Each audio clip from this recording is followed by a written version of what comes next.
Hi friends, ఈరోజు అయితే bread omelette వేస్తున్నాము. చూడండి, ఇందులో వచ్చి 2 ఎగ్స్, మిరియాల పొడి, పసుపు పొడి, మిరప్పొడి, పచ్చిమిరపకాయలు ఇవన్నీ వేసి మిక్సింగ్ చేసుకునేసాను.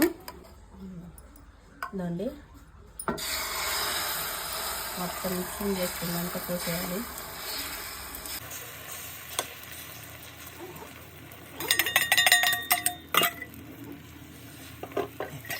ఇప్పుడు ఒక పక్క రోస్ట్ చేసుకున్నాం కదా, ఇలా తిప్పించుకోవాలి. మన చుట్టూ ఆయిల్ పోసుకోవాలి. ఇప్పుడు తిప్పించుకోవాలి. ఒకటి కొని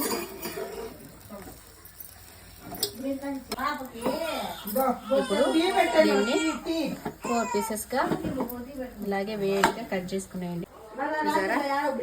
వేడిగా బ్రెడ్ ఆమ్లెట్ అయితే రెడీ. వీడియో నచ్చినట్టయితే లైక్ చేయండి, షేర్ చేయండి, సబ్స్క్రైబ్ చేసుకుని అలాగే ఫాలో చేయడం మాత్రం మర్చిపోకండి. బాయ్.